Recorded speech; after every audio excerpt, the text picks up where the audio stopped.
Robert, je vais t'arrêter sur ta lancée, excuse-moi. On va aller en ondes dans pas long. Donc, pour ceux qui sont sur la conférence sur le Zoom, on vous demande de mettre votre micro en mode mute, puisqu'on s'en va rejoindre Facebook dans quelques instants.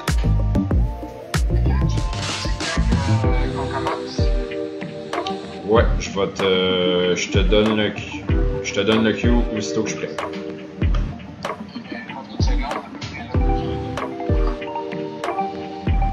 Dans un peu moins d'une minute si tout va bien.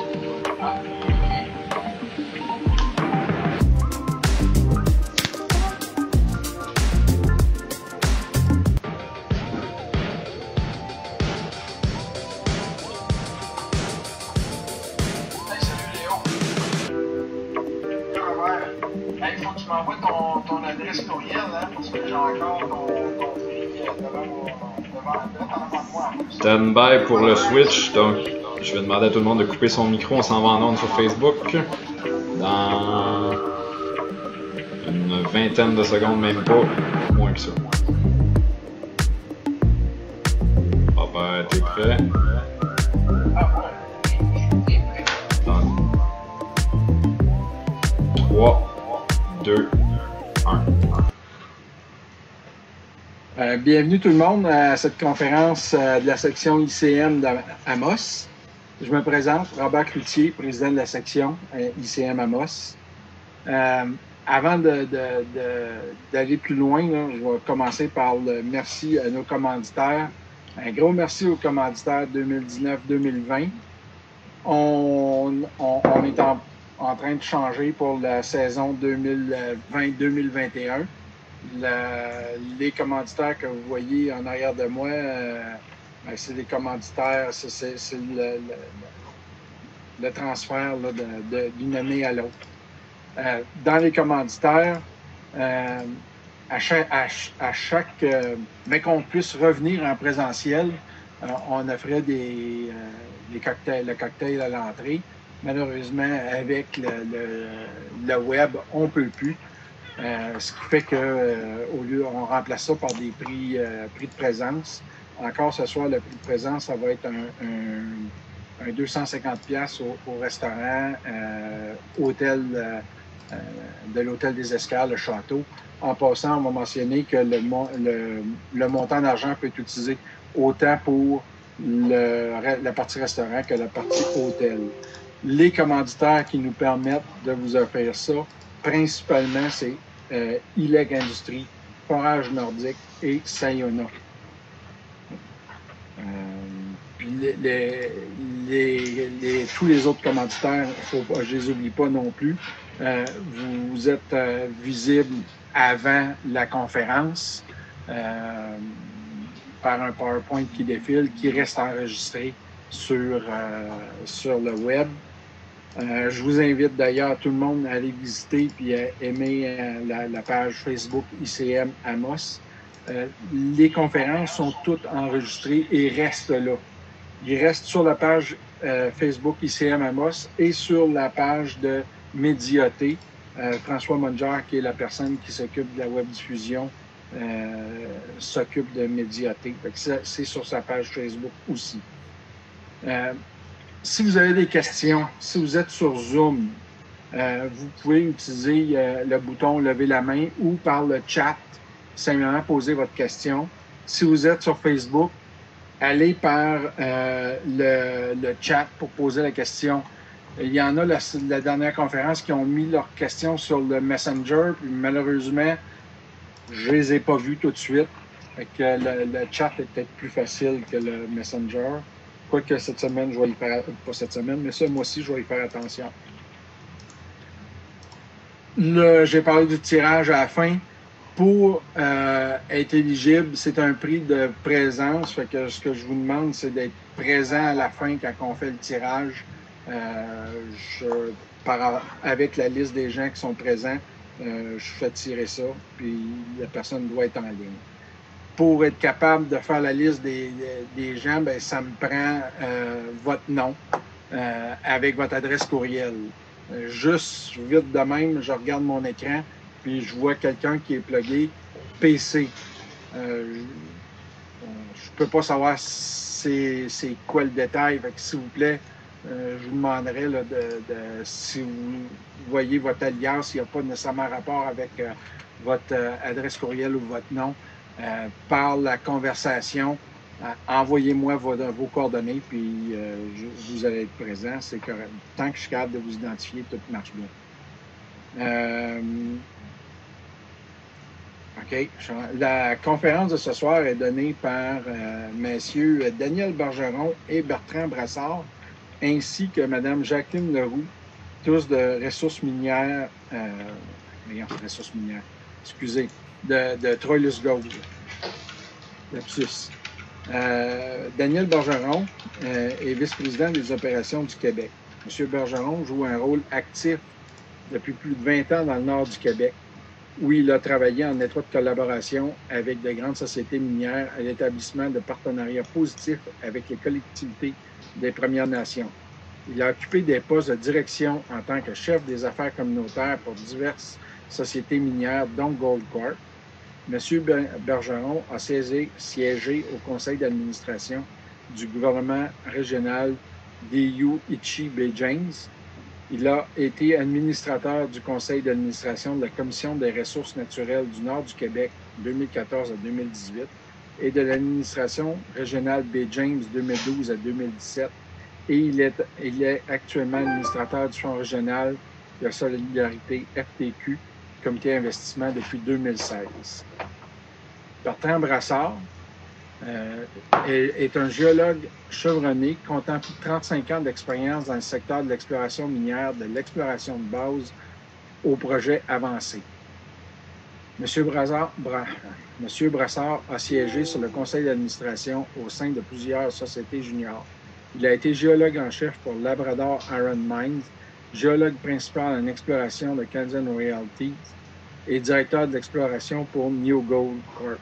M. Brassard a également agi comme consultant pour diverses entreprises minières et prospecteurs. Tout au long de sa carrière, il a enseigné et continue d'enseigner des cours reliés à l'exploration et à la prospection. M. Brassard est titulaire d'un bac spécialisé en géologie et d'une maîtrise en géologie économique de l'Université du Québec à Montréal.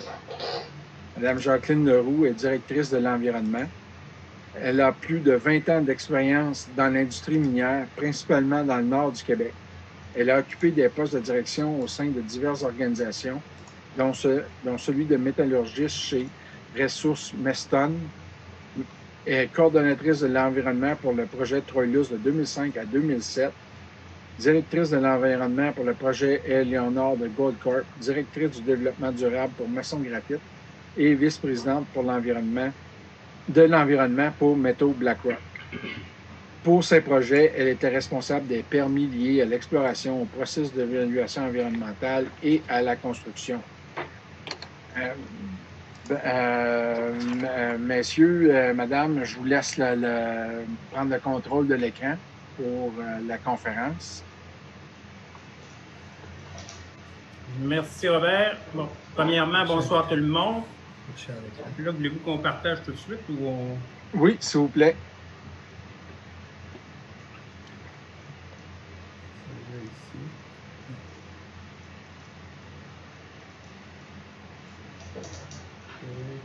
C'est pas long. Ça devrait se faire. Donc, merci. Premièrement, je voudrais remercier la division de l'ICM d'Amos de nous permettre une fois de plus, car c'est notre deuxième présentation en 2 ans que l'on a la chance de présenter aux gens de l'ICM Amos. Et puis, merci à Robert et merci à Ghislain de nous donner cette chance-là. Vous nous entendez bien, oui? Robert, oui, on t'entend bien. Merci. OK. Donc, ce soir, on va vous présenter, il y a trois phases dans notre présentation. Donc, présenter l'ensemble, une vue d'ensemble du projet de Troilus. Ensuite de ça, Bertrand va enchaîner avec l'aspect géologique. l'exploration et tout le développement qu'on fait depuis les 3 dernières années. Et ensuite, Jacqueline va clore avec les aspects environnementaux, permitting et les activités environnementales qu'on fait sur le site de Troilus depuis les 3 dernières années. Donc, la première, c'est toujours la plus belle slide, la plus belle diapositive, c'est l'énoncé corporatif. Dans ça, on vous dit que la présentation de ce soir, on va vous faire fi de la lecture, mais dans ça, ça nous dit que la présentation de ce soir est uniquement pour fin de présentation et ne peut pas être reproduite et utilisée pour d'autres fins que celle-là. Et ça nous dit que l'ensemble des données qu'on va vous partager ce soir, ce sont des données, pour la plupart, ce sont des données qui sont rapportées sur CEDAR dans les différents rapports. Ils sont audités, ils sont 4301 par un auditeur accrédité qui, entre autres, pour nous, c'est collègue qui est notre auditeur indépendant. Donc, on va sauter cette. La première diapositive nous montre l'évolution de Troilus. Troilus, lorsqu'on est arrivé, naturellement, Troilus, c'est une deuxième vie qu'on donne à ce projet-là. Troilus a vu le jour, les premiers ébats de Troilus datent de 1985 et pour la première découverte, et ensuite de ça, l'ouverture pour la mise en production du projet. C'est un projet qui a duré de 1996 à 2010. Qui a produit plus de 2 millions d'onces d'or, 70 000 tonnes de cuivre, puis qui a cessé ses opérations en 2010, et puis de 2010 jusqu'au moment où le nouveau Troilus a pris en charge ou a acquis les infrastructures et la propriété, a été en situation de revégétation. Donc, la période de 2010 à 2017, c'était une période de revégétation. Il faut dire que notre projet, le projet Troilus, bénéficie de 3 statuts. Il y a un statut, on est toujours sous l'égide du statut de fermeture pour si notre projet ne vaut pas le jour. Donc, on continue au travers de l'ensemble de la propriété de faire la fermeture du projet, donc de faire de la revégétation et de continuer le plan de fermeture. On a le statut d'exploration et le statut de démarrage de rendre ce projet-là en opération. Donc, c'est un peu une première au niveau du ministère, c'est de travailler avec 3 statuts différents en même temps. Depuis qu'on a pris, nous, le projet en 2017, on a fait l'acquisition finale au printemps 2018. On a plus de 80 000 mètres de forage de fait. On a augmenté les ressources qui étaient, lorsqu'on a acheté le projet, d'environ 2 millions d'onces. 2 millions d'onces trouvées, puis on a augmenté de 142 %, donc 4,7 millions d'onces indiquées, 1,7 millions d'onces inférées, jusqu'à tout récemment, où là, prochainement, vendredi, en fait, vous allez avoir accès à l'étude prééconomique. Donc, à tous nos résultats d'études prééconomiques, vendredi, ça va être sur notre site de Troilus.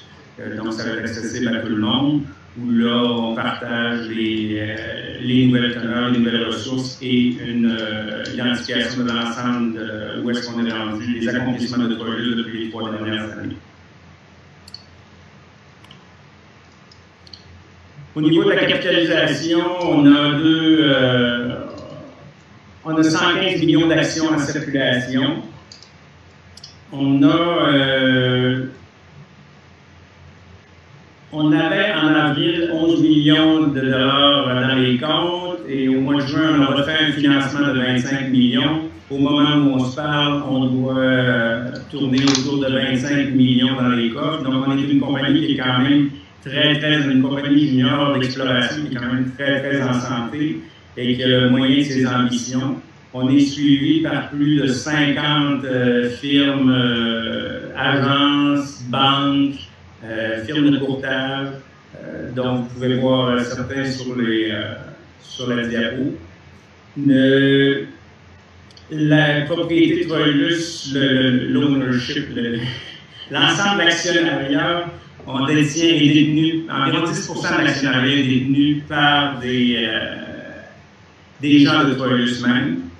Et puis, au-delà de toutes les agences, c'est comme vous voyez, il y a une bonne partie de ces actions-là qui sont détenues par des intérêts québécois.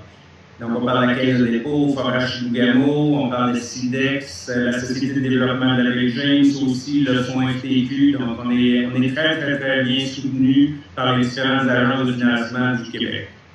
Ce qui fait une force, qui fait que le projet est très bien reconnu aussi également de la part de toutes ces firmes-là au niveau du Québec.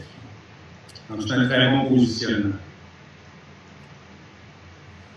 Au niveau du conseil de notre management à Toronto, notre directeur, notre CEO, Justin Reed, Paul Pin, notre président, Denis Arsenault, notre comptable, Blake Allen au niveau de l'exploration, Ian Preacher, c'est Ian qui est en charge de l'ensemble des services techniques, en fait, responsable de l'étude de la pré-économique, de la pré-faisabilité.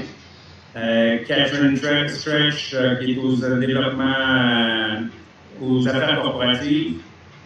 Brianna Davis, notre légale, notre avocat. Et Caroline Arsenault au niveau des communications. Au niveau de l'équipe du Québec, ce soir, vous avez Jacqueline Leroux, Bertrand Lassard et moi-même, et John Latouche qui est en liaison avec la communauté de Mistissant.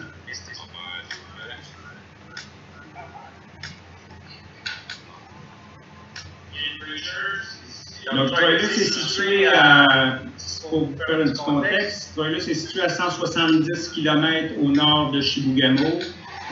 Lorsqu'on y a accès avec Chibougamau, on prend la route du nord, puis on a notre propre chemin d'accès de 44 km qui nous amène ici à l'ouest du lac de Mistissini.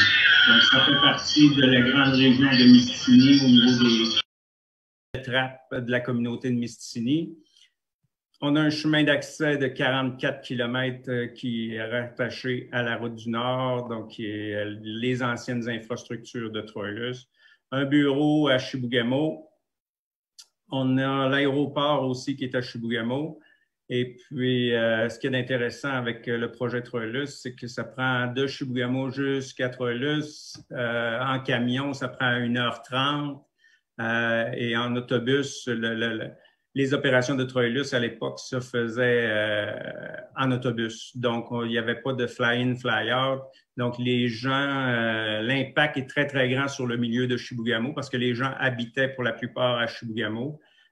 Donc, l'impact local est très grand. Donc, il y a une très bonne aura positive pour la communauté de Chibougamau avec cette relation-là avec le projet est très forte. Donc, ce qui est très bien pour nous autres. On a hérité, comme je vous disais, Troilus a déjà eu une vie avant le Troilus 2, je vous dirais. Donc, on a des infrastructures sur le site qui nous donnent une très grande valeur ajoutée et une très grande compétitivité par rapport aux autres projets qui commenceraient. Donc, on est un projet d'exploration, mais je dirais qu'on est un projet d'exploration avancé avec des infrastructures déjà en place. Dans les 2 dernières années, on a remis à jour l'ensemble du réseau électrique pour approvisionner le site de Troilus en électricité. Donc, on a une infrastructure qui est une ligne 161 kV, une ligne de 66 km qu'on a remis à niveau dans les 2 dernières années, autant les milieux humides que les milieux secs. Quand on parle d'une ligne électrique comme ça, c'est 1,5 million du kilomètre dans les milieux humides et 1 million par kilomètre pour les milieux secs. Donc, ça a une valeur extraordinaire pour nous. Donc, cette ligne-là approvisionne une sous-station électrique de 50 millions de volts ampères. Puis on a remis ça au goût du jour également. Donc, on a 2 gros transfos 25 MVA qui ont été refaits dans les 2 dernières années également avec ABB. On a donc cette infrastructure-là est prête à accueillir un moulin en vue d'une production rapide. On a un camp qui peut accueillir actuellement 60 résidents avec une cuisine. C'est tous des champs d'occupation simples, donc c'est un très beau campement, très, très propre. On a une super carothèque, un super garage aussi qui était déjà là et déjà existant, qu'on a juste agrandi, donc qui donne une valeur ajoutée au projet également. On a plus de 60 kilomètres de chemin et de réseau de chemins carrossables sur notre site, avec des accès sur l'ensemble des secteurs, des points chauds de la propriété. Ici, sur cette diapo-là, on voit l'ancienne fosse J4 et la fosse 87. Je vais laisser Mme Leroux tout à l'heure vous parler des projets de dénouement de ces fosses-là. Ici, en trame, on voit le tailing. Ce tailing-là est toujours en opération, est toujours sous permis, donc va nous permettre, le jour où on va revenir en opération, va nous être utile pour l'ensemble de l'opération projetée dans le PEA. Donc, on peut continuer d'opérer cette infrastructure-là. Donc, c'est une valeur extraordinaire pour nous. Une usine de traitement d'eau Actiflow aussi qui est en place. On a également des communications parce qu'actuellement, moi, je vous parle du site de la mine Troilus. On a monté la fibre de Chibougamau jusqu'à la mine en wireless, là, en micro-ondes, je m'excuse. Donc, on a 100 mégabits dédiés ici en montant et en descendant. Donc, tout le site ici est fibré solide et le reste se fait en micro-ondes. Donc, ça nous fait un lien Internet vraiment solide. Donc, ce qui est vraiment apprécié de nos travailleurs. Et donc, toute l'information, tout le logage et toute l'information de la géologie est sur le serveur ici à la mine, au serveur répété au serveur à Chibougamau et au serveur à Toronto. Donc, on a une super communication et une infrastructure qui vaut de l'or. Donc, on a des répétitrices sur certaines montagnes qui nous permettent d'acheminer cette information-là. Donc, ça encore, c'est quelque chose de très, très solide et d'avantageux pour un projet comme le nôtre. On évalue l'ensemble de ces actifs-là que je viens de vous parler dans le PEA à plus de 300 millions. Là. Donc, c'est une valeur concurrentielle pour quelqu'un qui va débarquer demain, qui voudrait mettre ça en production. C'est 350 millions d'infrastructures qu'il n'y a pas besoin d'installer. Il nous reste à bâtir un moulin, puis c'est pratiquement un clé en main pour faire une production rapide. Là. Donc, ça a un avantage extraordinaire. Oh. Donc, ça fait le tour. Bon, oui, on pourrait tout de suite faire des questions pour cette zone, cette portion-là, je pense, Robert, ou est-ce qu'on continue puis on prend les questions à la fin? Écoute, j'ai pas vu de questions passer jusqu'ici là, sur la conversation. Okay. Sur Facebook, j'en vois. Attends un petit peu, là.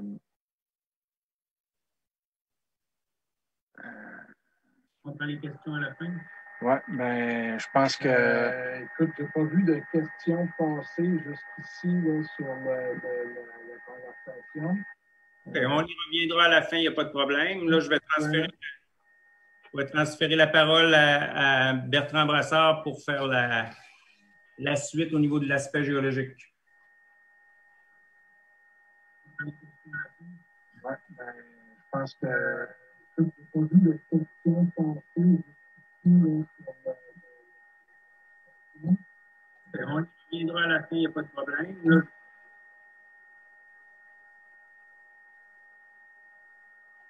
On continue?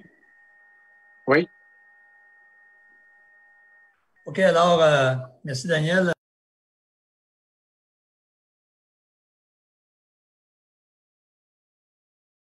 On s'est rencontrés dans d'autres environnements, mais comme ça, c'est quand même génial. C'est notre première avec vous. Là. Alors, moi, je vais davantage toucher au côté des ressources, bien entendu. Côté géologique, sans aller trop dans le détail. En passant, il y a peut-être pour certains, vous aurez l'occasion d'écouter M. Blake Island, notre VP Exploration, qui va être, entre autres, en Zoom, bien entendu, à Explore, très bientôt, d'ici quelques semaines, le 19-20, autour de ça. Alors, pour les intéressés, vous aurez l'occasion d'aller peut-être un petit peu plus loin. Justement, également, on parlait tantôt de PAA. Ça va être l'occasion, justement, aussi d'en entendre parler un peu plus. Alors, la propriété Troilus, bien connue depuis quand même déjà depuis plusieurs années, fait partie de la ceinture Frottet-Evans qu'on retrouve d'est en ouest sur à peu près 300 km. Donc, vous avez ici sur le plan en bleu la propriété comme telle qui appartient à Troilus. Avec des cartes plus détaillées, que ce soit en bas ici ou encore à droite, on va y revenir. Pour ceux qui connaissent le projet, du moins aller jusqu'à décembre 2000, on va dire janvier 2020, c'était cette petite partie-là qui nous concernait. Aujourd'hui, on a agrandi légèrement notre position et on va voir un petit peu plus en détail le pourquoi et surtout qu'est-ce qui ressort de cette partie-là. Alors, si on regarde cette carte-là, c'est une carte Google qui vous présente les dépôts connus. Pour certains, pour d'autres, c'est nouveau. Alors, ces dépôts-là ont des noms, principalement ce qu'on appelle la fosse 87, Z87, qui se trouve ici. C'est la fosse principale. On voyait une photo tout à l'heure qui représentait, comme ici, très, très bien cette fosse-là. Vous avez également ce qu'on appelle les J-zones. Les zones J, c'est en fait, un dépôt qui est exploité, le dépôt de la fosse J4. Ça se trouve ici. Et également une petite zone qui n'a jamais été exploitée comme telle, mais qui était connue quand même à l'époque, qu'on appelait J5. 87 Sud, c'était une extension de la zone 87 qui était connue, qui a été exploitée en partie, mais nous, on a quand même travaillé davantage pour valider certaines nouvelles ressources, entre autres choses. Et enfin, deux nouvelles zones qui sont davantage attachées à ce qu'on pourrait dire l'exploration. La Southwest, qui dans ce cas-ci est plus qu'une zone d'exploration et vraiment maintenant fait partie de nos ressources, qui a été travaillée tard l'automne l'année dernière et puis principalement cet hiver. Et enfin, Allongé, qui est vraiment une extension de ce qu'on pourrait appeler les J-zones, qu'on a foré, mis quelques forages qu'on a prospectés, entre autres choses. Si on regarde encore une fois, on retourne dans le passé, on veut se familiariser avec l'image de ces dépôts-là. En 2016, c'était l'image lors de la mise à jour des ressources. Donc, on parle de mise à jour historique, bien entendu. On a ici une vue en section. Donc, on regarde vers le nord, on va dire le nord-nord-est. Vous avez l'ancienne exploitation ici, pour ce qui est de la fosse 87, l'ancienne exploitation donc de la fosse J5 et les zones historiques qui étaient connues à ce moment-là. Les profondeurs, ça vous donne une idée de l'échelle.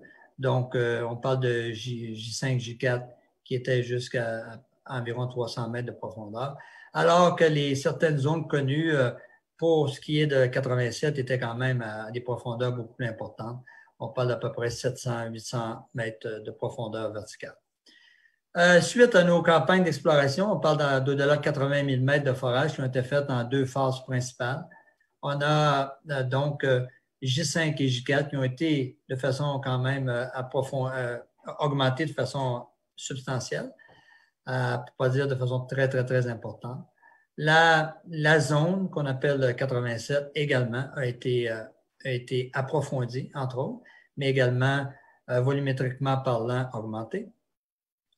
S'ajoute à ça, ce qu'on pourrait dire, ici on a une vue en bas pour les gens qui sont peut-être plus ou moins familiers. On regarde vers l'est, c'est une vue en longitudinale. On regarde vers l'est, donc de la gauche vers la droite.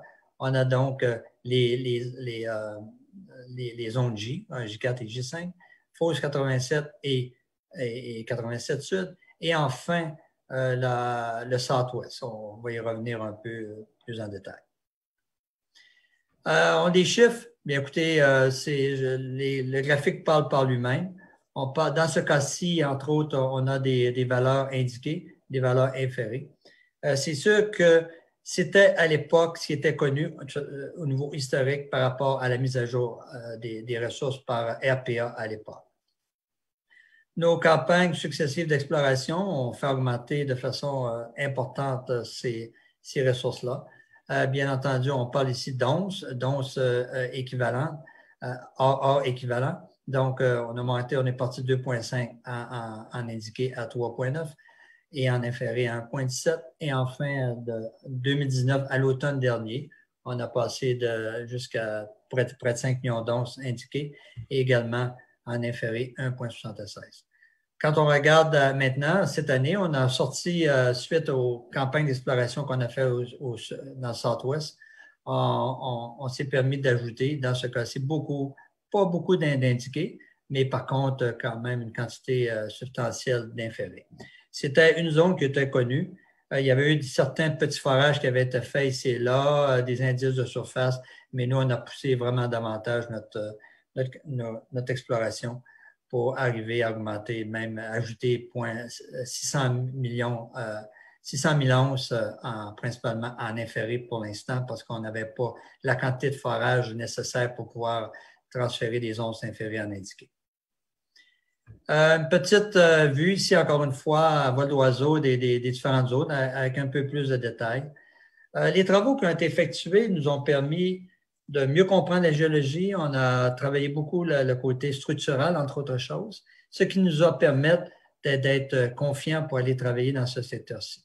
Donc, on verra une carte géologique un petit peu plus tard parce qu'on parle maintenant de grands plis synclinaux, de grands systèmes de failles majeures qui sont, oui, locales à l'échelle de la propriété, mais de plus en plus, on est en mesure de travailler ce modèle-là qu'on développe avec tout l'ensemble des géologues maintenant qui sont impliqués sur le projet pour voir s'il n'y a pas moyen de poursuivre ces modèles géologiques-là sur le reste de l'ensemble de nos positions.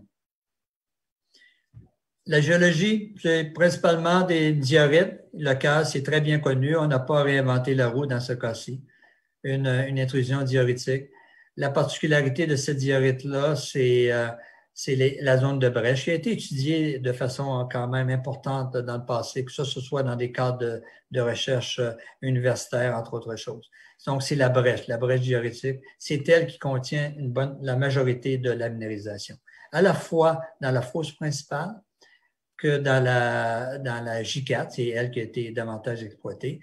Et notre modèle de synclinal maintenant, qui est très clair à ce niveau-ci, nous a permis aussi de voir maintenant dans le sud, encore une fois, le Southwest. On retrouve à la fois la brèche, la diorite bréchique, la diorite ordinaire et également certains niveaux falsiques.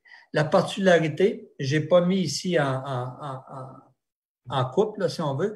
La particularité, c'est que maintenant, on est en mesure de dire que la 87 se trouve sur le flanc d'un synclinal et que potentiellement, avec les indications et les forages qu'on a fait dans ce secteur-ci, on peut présumer qu'elle pourrait se poursuivre vers le nord.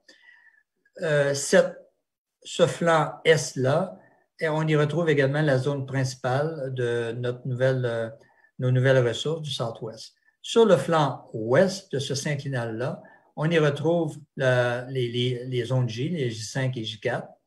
Et enfin, on y retrouve également une partie du flanc des nouvelles ressources du Southwest. Aujourd'hui, c'est clair, on travaille en fonction de ça et les forages qu'on fait à l'heure actuelle nous démontrent hors de tout doute que ce synclinal-là est présent, avec une possibilité de fermeture, mais encore une fois, ce n'est pas définitif. On a besoin de beaucoup plus de forages pour ça. La particularité du Southwest, on avait des mètres, ils voulaient faire plaisir à leur chef géologue, donc il y avait des mètres supplémentaires disponibles, donc on a commencé à forer, puis on a eu des belles surprises, ce qui fait qu'aujourd'hui, en date, en fait, le pré-COVID, en date du mois de mars, début mars, on est en mesure de faire 8500 mètres.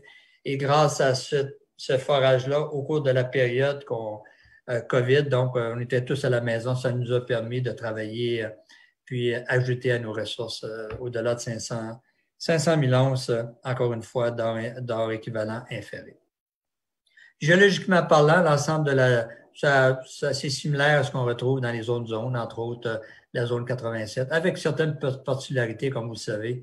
Bien sûr, la géologie étant ce qu'elle est, il n'y a pas un gisement pareil. Ici, vous avez une vue assez intéressante qui vous donne la perspective, l'échelle et le potentiel de retrouver ces horizons aurifères-là sur quand même sur des kilomètres et des kilomètres. Par exemple, l'allongée, si on part de l'extrémité nord, dans ce cas-ci, c'est une vue vers l'est. Si on part de l'extrémité nord de la zone allongée jusqu'à l'extrémité sud du Southwest, on parle d'à peu près 7 km de zones minéralisées qu'on peut suivre. Vous avez ici bien un trou qui vous semble être une zone, un vide, mais en fait, il y a quelques forages historiques, moi j'appelle ça des pop-up, peu profonds, qui démontrent quand même qu'il y a des petites zones minéralisées. Maintenant, notre objectif cette année, entre autres dans notre campagne, aller jusqu'en décembre, mais surtout pour le 21, première phase de janvier aller jusqu'à mai 21, on va forer de façon beaucoup plus substantielle cette zone-là pour voir si on n'est pas en mesure de trouver une continuité latérale de la minéralisation. Troilus est connu pour, le secteur Troilus est connu pour des zones minéralisées, c'est-à-dire des ressources low grade. On ne se le cache pas, on ne réinventera pas la roue. Par contre, on est capable, dans l'ensemble des différents dépôts qu'on retrouve, que ce soit dans cette zone-ci, 87 et le sud, on a des zones de high grade. High grade qui peut aller jusqu'à plusieurs dizaines de grammes, jusqu'à plusieurs mètres. Maintenant, qu'est-ce qu'on fait? C'est dans notre développement au niveau structural, ce qu'on essaie de faire, c'est de comprendre ces zones de high grade-là, comment elles se comportent, s'il y a possibilité de suivre ces zones-là pour pouvoir être en mesure de, bien entendu, augmenter nos ressources, mais également augmenter notre teneur au niveau de l'ensemble du dépôt. Ici, un peu les principaux aspects qui touchent le côté des ressources. Bon, on n'a pas besoin de me convaincre que le Québec est quand même une juridiction majeure pour ce qui est de l'exploration. Au cours des dernières années, ça a été prouvé, puis ça l'est encore aujourd'hui. On a une très bonne relation avec les différents partenaires, autant au niveau de la Caisse de dépôt, le gouvernement, si on parle au niveau de l'environnement. On a parlé du PA. C'est pas l'objectif aujourd'hui, c'est pas d'aller dans le détail du PA. Ici, vous avez tiré de la dernière communication, de communiqué de presse qui est sorti il y a un mois et demi, tout près. Vous avez quand même certains chiffres, ce qui peut peut-être pour vous être intéressant, c'est ces aspects-là. La production sur 14 ans en moyenne d'à peu près 240 000 onces. Et puis, minimalement, au moment où on se parle, à peu près 22 ans de vie d'opération. Considérant ce qu'on pourrait appeler les installations qu'on a déjà, Daniel l'a mentionné tout à l'heure, l'ensemble des installations qu'on a pour une valeur au-delà de 300 millions de dollars fait en sorte que notre capitalisation au niveau du démarrage est quand même relativement faible. Bon, ce ne sont pas des chiffres finaux. Je vous inviterais, comme on a mentionné tout à l'heure, ça va être d'ici la fin de la semaine ou en début de semaine prochaine, le rapport final de AGP devrait sortir et va présenter l'ensemble du détail par rapport au PA. Encore une fois, on revient sur nos ressources d'or équivalentes à tout près de 5 millions d'onces en indiqué, 3 millions d'onces en inféré. Et puis, bien entendu, on travaille très, très fort, encore une fois, de transférer toujours ces inférés-là en indiqué et d'augmenter bien notre teneur moyenne. La particularité aujourd'hui de Troilus, et qui était connue davantage depuis 2018 comme étant une compagnie qui focus sur ses dépôts. Maintenant, de par nos positions, ça devient stratégiquement pour nous important de développer le potentiel de l'ensemble de la région, du domaine qu'on appelle Troilus-Frotel. Je ne reviendrai pas, Daniel l'a mentionné tout à l'heure, on est bien que la capitalisation est importante pour nous et est importante pour faire de l'exploration. On sait que ça coûte cher faire de l'exploration, donc c'est à ça qu'on s'y... Donc, on est autour de 25 millions à l'heure actuelle qui dans nos coffres qui nous permet justement de faire l'ensemble des activités d'exploration, de mise en valeur et que ce soit au niveau des études environnementales. On parlait d'Allongé tout à l'heure. Allongé est au nord de J4. C'est un secteur intéressant. On l'a travaillé un peu. On a fait quelques forages. On a acquis une grosse position déjà en 2018. On a acquis à l'automne 2018. On a fait de l'exploration et on s'apprête, entre autres, à aller faire des forages suite aux découvertes qu'on a faites. On est en cours à l'heure actuelle, on fait des levées géophysiques au sol. On est très, très, très proactif pour être en mesure de suivre cet horizon aurifère qu'on espère potentiellement pouvoir y déterminer certaines ressources supplémentaires. L'ensemble de la propriété, ça vous donne une indication. Je n'irai pas dans le détail sur le plan géologique. C'est typique de la ceinture qu'on retrouve dans Froidtête, Troilus Froidtête. Vous avez encore une fois les dépôts, la propriété originale et l'ensemble des autres blocs qu'on a ajoutés. Ce sont des blocs qu'on a commencé à ajouter ça à partir de février 2020. C'est très, très récent. Plusieurs claims ont été acquis directement du gouvernement. Plusieurs ententes avec d'autres compagnies, dont Oaktree Mining, Globex, pour ceux, ce sont deux compagnies qui sont quand même très bien connues, et un groupe de prospecteurs. En tout, on est rendu avec une superficie au-delà de 100 000 hectares de terrain, qui fait en sorte qu'on est on est la compagnie détenant la plus grande superficie potentiellement qui pourrait mener à des découvertes. Qui pourrait et qui a mené déjà à des découvertes. On a focusé tout de suite après la période du COVID, quand on est revenu sur le terrain, on a décidé de retarder un peu notre campagne de forage pour, étant donné qu'on a commencé quand même relativement tard, au mois de juin, de focusser et faire de l'exploration sur l'ensemble du territoire. C'est immense. On a couvert une petite partie et déjà, on a annoncé la semaine dernière la découverte d'une nouvelle zone. Ce n'est pas un hasard. On avait quand même déjà travaillé depuis 1 an et demi, ou tout près de 2 ans même, à faire la compilation du territoire pour nous convaincre que oui, le territoire, bien qu'il avait été travaillé de façon historique, présentait encore une fois un potentiel pour l'art. Il faut bien aussi savoir que historiquement, si on parle de cette partie-là, entre autres, était davantage regardée comme étant potentiellement intéressant pour les VMS, métaux de base. Quelques indices d'or traînaient ici, et de la même façon ici, très peu d'indices d'or étaient connus. Donc, on a fait une annonce, pour ceux que ça intéresse, quand même des valeurs importantes, qu'on peut suivre à peu près 250 mètres à l'heure actuelle. Et puis, on attend les résultats. On a commencé à faire du rainurage et encore une fois, on fait des travaux détaillés de géophysique présentement, du IP et puis des levées au sol, des levées de sol d'horizon B, entre autres choses. C'est complètement nouveau pour Troilus parce qu'on n'a pas été aussi loin dans nos types d'exploration, mais on est très encouragés. Et pour l'instant, je ne peux pas vous présenter les autres, mais on a quand même dans notre d'autres zones à l'heure actuelle qu'on a travaillé qui ressortent et qui vont faire l'objet d'annonces, surtout qu'on a l'ensemble de nos résultats qui vont rentrer. Ça vous donne un peu une indication des secteurs. Donc, Beyond Gold Zone, c'est une zone qui est similaire à ce qu'on pourrait retrouver dans le Centre-Ouest, 8 km. Vous savez, quand on parle d'échelle, on parle de kilomètres, voire de dizaines de kilomètres de potentiel. C'est ce qui nous amène à dire de plus en plus qu'on fait face maintenant, sur le plan aurifère du moins, à un camp minier, un futur camp minier. Oui, Troilus était bien connu, isolé, dépôt, mais de plus en plus, on voit que le territoire présente un potentiel pour développer d'autres ressources. Pour ceux qui connaissent Kenorland, compagnie privée qui a annoncé une découverte dans ce secteur-ci, des très bonnes cotes. Encore une fois, aucun indice d'or dans ce secteur-ci. Et puis, ils ont annoncé une découverte là.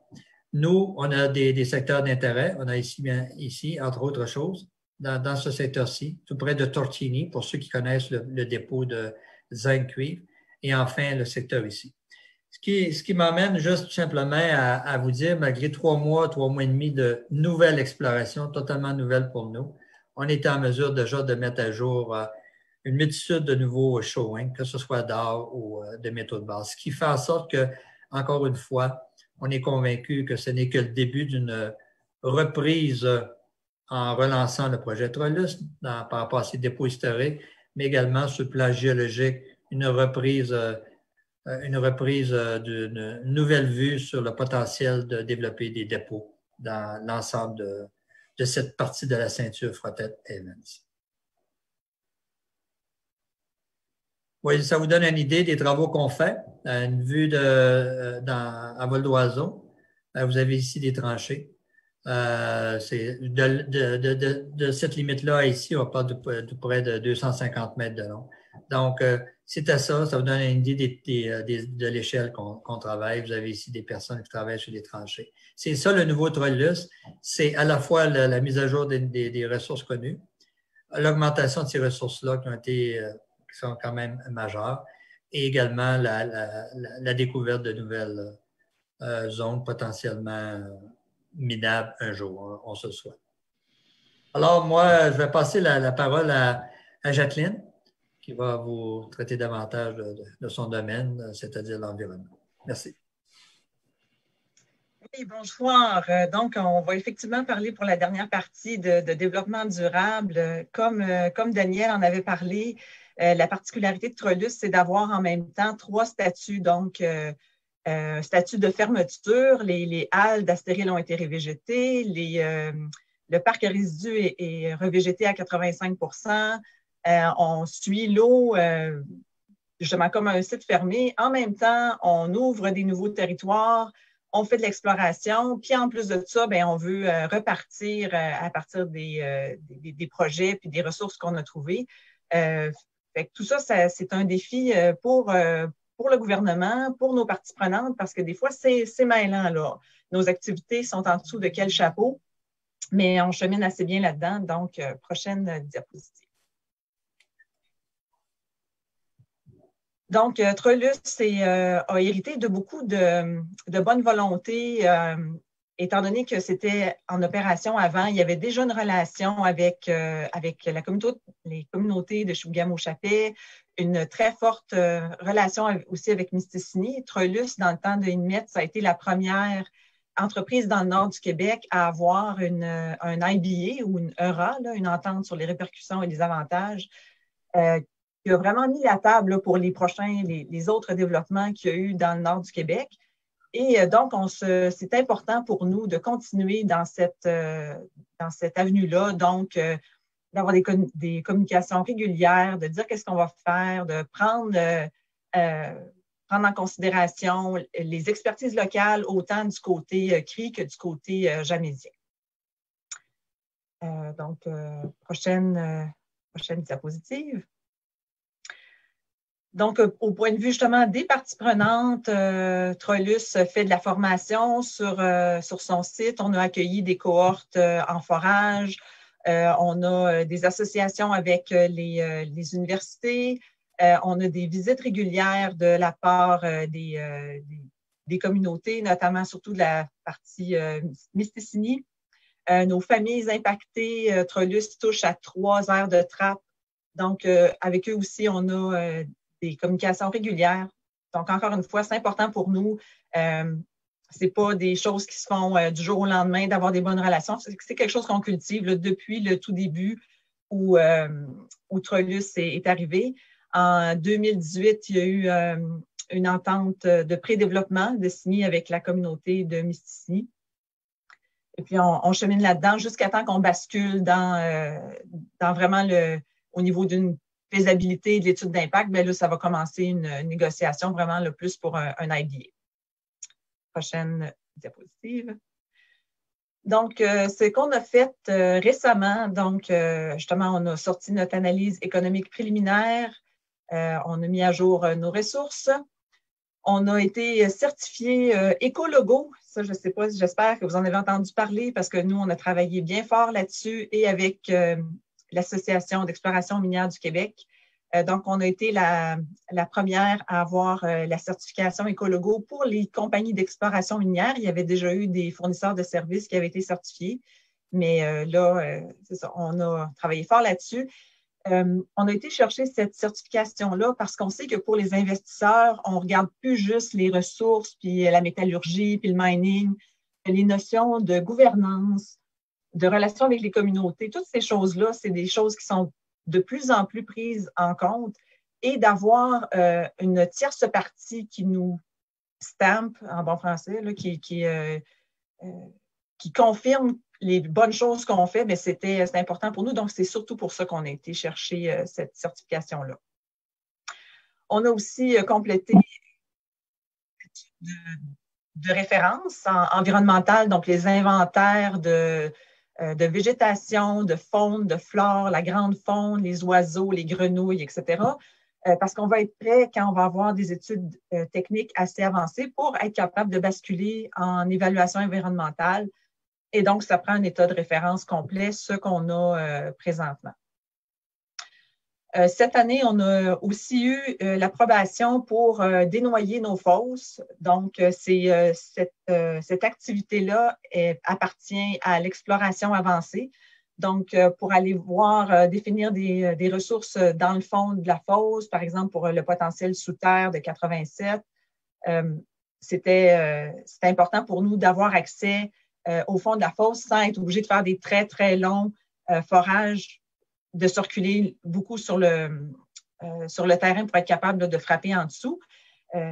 Et on a eu cette autorisation-là au mois d'août, suite à une étude d'impact qu'on a déposée en novembre 2019. Donc, c'était pas assez gros pour faire le gros kit là, avec les consultations, mais c'était un projet que le gouvernement trouvait qui était assez important pour demander une étude d'impact, ce qu'on a réussi à livrer justement. Et on a obtenu notre permis. Donc, il y a plus de 30 millions de mètres cubes d'eau à sortir dans les deux fosses. Alors, c'était une grosse activité qu'on a réussi à caractériser, à faire les impacts. Puis là, on va être prêt à dénoyer. On a mis notre échéancier pour le dénoyage plus au printemps prochain parce qu'avec tous les suivis qu'il y a à faire au niveau environnement, c'est pas quelque chose qu'on voulait démarrer, être en rodage au mois de novembre quand il commence à neiger puis qu'on voit plus rien. Donc, c'est quelque chose qu'on a remis au printemps 2021. Donc, si on regarde dans notre boule de cristal pour ce qui s'en vient pour nous, on continue l'exploration, justement, autant celle proche des anciennes fosses que l'exploration régionale qui est importante pour nous, comme Bertrand vient d'en parler. On continue à suivre les études techniques. Donc, on rentre bientôt en pré-faisabilité. Pour faire une étude d'impact, ça prend une pré-faisabilité avancée et même un niveau de faisabilité pour certains aspects de la description de projet. Donc, on suit ça, puis on supporte nos équipes là-dedans.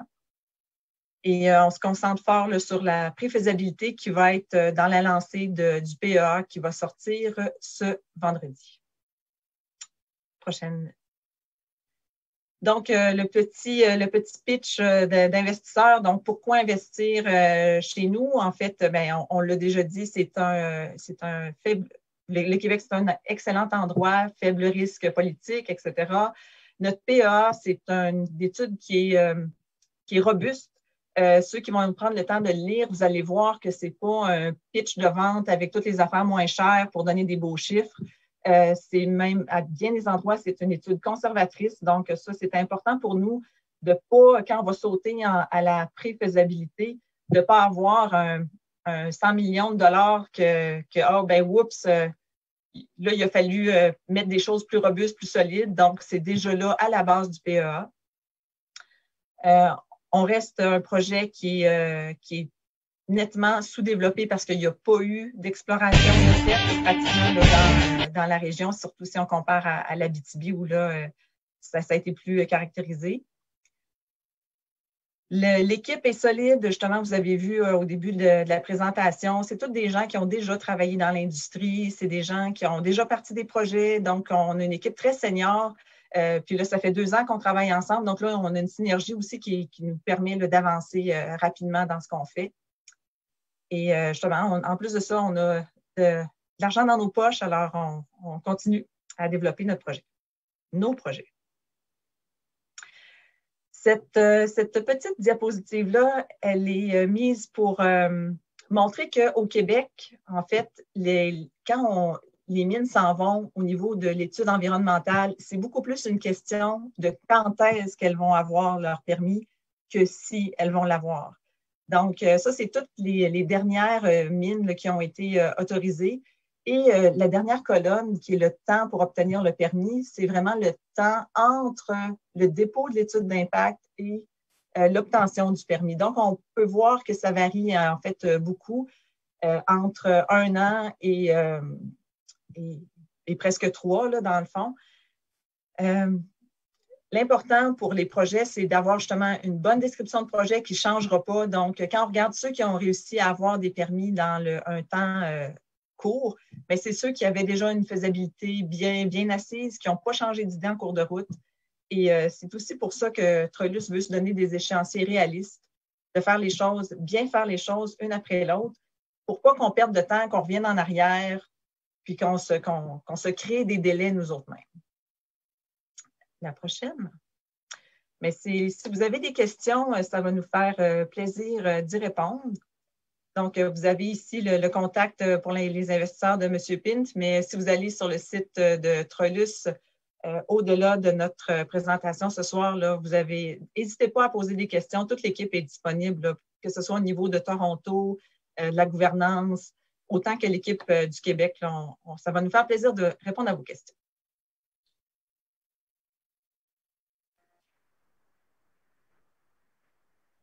Donc, c'est ça qui conclurait pour ce soir notre rencontre, M. Robert, notre présentation. Là, on est ouvert à répondre à l'ensemble de vos questions. Bien, merci. Ceux qui sont sur Zoom et qui désirent poser une question peuvent le faire vocalement, simplement en décliquant la petite barre rouge sur votre micro, puis vous pouvez poser votre question. Sur ceux qui sont sur Facebook, ben, il s'agit d'écrire la question là, en commentant. Jusqu'ici, je vois rien sur le Facebook. C'est pas de ton côté, toi, François, est-ce que tu envoies sur l'autre Facebook? Bonsoir. Oui, vas-y. Oui. Vous me corrigez, peut-être je me trompe, mais là, si j'ai bien compris, l'étude de préfaisabilité et de faisabilité ont été faites ou Non, les études, on va commencer la préfaisabilité. Donc, la seule étude qui est faite maintenant, c'est l'analyse économique préliminaire. Donc, donc le PEA est fait, mais il reste la préfaisabilité et la faisabilité. C'est exact. OK. Merci. Juste ajouter, nous sommes à l'heure actuelle justement en campagne de forage. C'est une grosse campagne de forage et d'études afin de rencontrer les différents besoins nécessaires pour compléter notre préfaisabilité. Fait qu'on est à l'intérieur de cette zone-là pour définir l'ensemble des critères qui vont nous permettre de compléter notre préfaisabilité. Merci.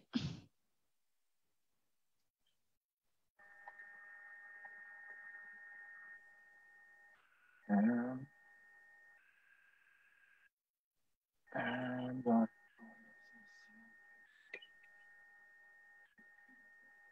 Bon.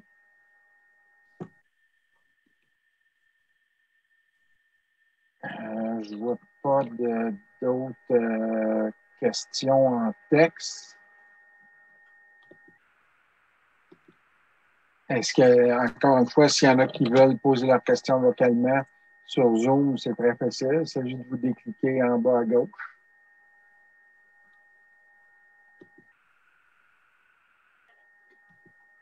S'il n'y a pas de questions, ben. Est-ce que ça veut dire qu'on a été très, très, très clair, Robert? Ben oui, moi j'ai trouvé ça extrêmement intéressant, puis je vais la réécouter. En passant, ceux qui veulent réécouter, les conférences restent enregistrées sur les Facebook. Ce qui fait que n'importe quand vous voulez revérifier ou réécouter un segment de la présentation, vous pouvez y retourner là, à tête reposée. Là. Mais excellent, ben, c'était vraiment très bien. Merci à vous trois. Juste pour préciser, ceux qui ont besoin d'attestation de présence pour l'ordre professionnel, vous pouvez m'envoyer un courriel. Je vais vous envoyer ça. On passe maintenant à la remise des cadeaux pour les conférenciers. Juste changer de position un petit peu. Ça ne sera pas long. C'est un studio maison, là. Bon, on va regarder un petit peu pour que tu vois. Là. Hey, François.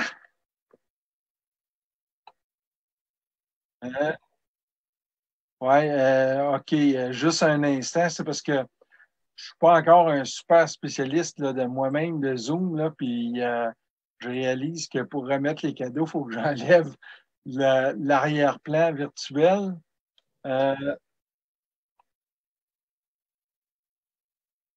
Oui, là, comment je fais pour l'enlever?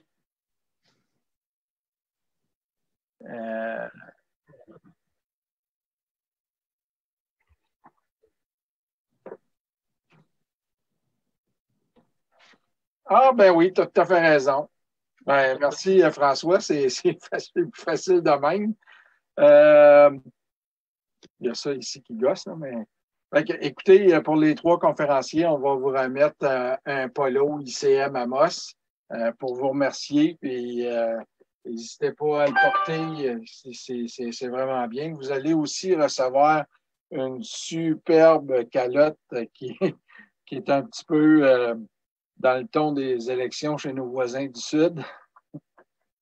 Et je vais inviter l'artiste à venir présenter la toile. Malheureusement, il y a une toile pour 3. Bon, OK. Va en avant de moi. Regarde la caméra. Comme ça? Et colibé, on ne voit pas grand-chose. Pas devant? Bon, si je me tasse. Aïe, aïe. OK. Bon. Je vous le dis, elle est là. Vous la voyez de temps en temps. On a vu un aperçu, là. Écoutez, un gros merci. Vous allez être obligé de la faire mettre en garde partagée. J'en ai juste une pour les 3. On va la mettre au bureau. On a un bureau à garde partagée. Bon, OK. Là,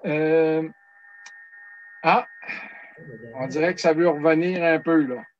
Je ne sais pas ce que j'ai fait, là, mais en tout cas. Là, je vais un petit peu.